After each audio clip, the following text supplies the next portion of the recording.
Plus jamais ça. Car la guerre ne résout rien. À la table là, il y a ma petite fille Corinne. Elle ne grandira pas dans une Europe déchirée par les conflits armés entre les peuples. Je voudrais raconter comment on en est arrivé là. Tout homme sur la terre a deux faces, le bien et le mal. Blâmer tous et ne comprendre rien. Tel est l'exergue du 9e film de Xavier Giannoli, qui porte pour titre celui du recueil de poèmes de Victor Hugo, Les rayons et les ombres. Il retrace en effet, avec ses côtés les plus sombres et ses bonnes intentions, l'histoire vraie du patron de presse Jean Lucher et de sa fille Corinne Lucher, devenue une actrice célèbre, pris dans l'engrenage de la collaboration pendant la Seconde Guerre mondiale. Mais le film pourrait aussi s'intituler Illusion perdue, car Xavier Giannoli y traite les grands thèmes balsaciens, la compromission de la presse et des individus et l'attrait de l'or et du plaisir. Alors qu'elle emmène au parc une petite fille au manteau rouge qui rappelle celle de Steven Spielberg dans la liste de Schindler, Corinne est insultée, frappée, se fait cracher au visage. Elle va alors raconter son histoire en l'enregistrant sur le magnétophone d'une voisine et tenter d'expliquer comment une jeune star de cinéma des années 30 en est arrivée à être ainsi détestée. La vraie Corinne Lucher a d'ailleurs publié en 1949, juste avant sa mort, une autobiographie intitulée « Ma drôle de vie ». Entre les deux guerres mondiales, au cercle franco-allemand, Jean Lucher est guidé par de nobles principes. Avec lui, son ami allemand Otto Abetz, amoureux de la culture française, veut, dit-il, préserver la paix coûte que coûte et limiter la casse. La petite fille grandit dans cette, je cite, « illusion rassurante » avec un père qu'elle admire et qu'elle veut impressionner. Si dans Illusion perdue, Lucien de Rubempré vendait sa plume au plus offrant, Jean Lucher, lui, aliène son âme pour une illusion de paix d'abord, pour l'argent ensuite.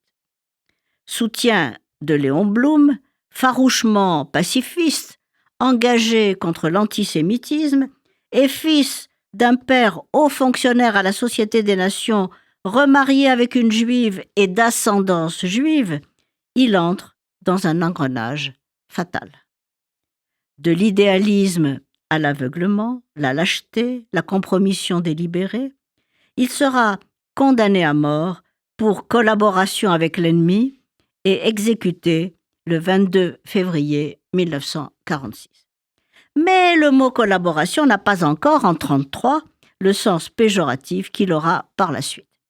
Pour les deux amis, Otto et Jean, la collaboration est alors une solution juste, destinée à éviter la guerre. C'est le mérite du film, d'ailleurs, de faire œuvre pédagogique de clarification des concepts. Il ne parle jamais d'occupation, mais de collaboration loyale et sincère, au sens le plus positif. Négocier, discuter, faire une Europe forte avec une Allemagne forte. Mais il ne voit pas que l'Allemagne a été trop humiliée par le dénouement de la Première Guerre mondiale et qu'Hitler n'a que vengeance et guerre en tête. Pendant que Corinne démarre sa carrière d'actrice avec Prison sans barreaux de Léonid Moguy, le grand cinéaste juif dont elle devient l'actrice fétiche, Jean Lucher va devenir l'un des défenseurs les plus fervents de la collaboration.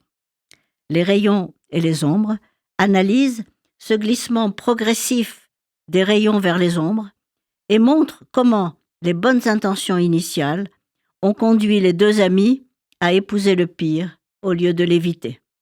Car si Jean laisse utiliser ses locaux par des résistants qu'il surprend sans les dénoncer, s'il aide une famille juive à s'enfuir, il se croit quand même obligé d'écrire dans sa fatale lettre à Céline « Je suis devenu entièrement antisémite, je ne suis pas enjuivé ».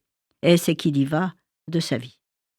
Jacques Fieschi, grand adaptateur de Balzac et scénariste inspiré, évite tout manichéisme. Il se tient habilement sur une fragile frontière entre le souci de vérité historique et celui de pénétrer la complexité des âmes. Quand le discours d'Otto se radicalise avec son ascension au poste d'ambassadeur d'Allemagne, par exemple, il dit « un pays divisé est plus vulnérable, manipulable », et à propos de la rafle du Veldiv, il dit « c'est la police française qui a organisé l'opération ». Ils ont manqué de zèle d'ailleurs. Préparer l'opinion à accepter la violence organisée devient le travail quotidien de Jean. La tuberculose qui le ronge est l'image d'un monde en décomposition, la métaphore de la déchéance morale. La sienne est la déchéance générale. Père et fille ont, dit Corinne, le goût du sang dans la bouche à propos de leur maladie, et elle explique leur aveuglement par ce désir de défier la mort. On avait notre guerre à nous contre la douleur, on ne pouvait pas s'occuper des autres. Elle a d'ailleurs une confiance aveugle en son père, et c'est normal. Et c'est ça qui est si troublant dans cette histoire, c'est que l'amour légitime entre un père et sa fille, semble tout justifier. Mais le discours vibrant et emphatique de l'avocat général Philippe Torton, en quelques plans mémorables, évite le reproche de complaisance qui était d'ailleurs impensable pour un cinéaste comme Xavier Giannoli. Sa caméra, une nouvelle fois, filme de près les visages, les émotions, le malaise ou la maladie. La voix off de Corinne nous fait entrer dans cette histoire d'ombre par la personnalité rayonnante de la jeune femme Nastia Golubieva, fille de Léos Carax, vue auparavant dans Revoir Paris et dans Annette. Elle nous touche et nous emporte avec elle dans cette descente aux enfers.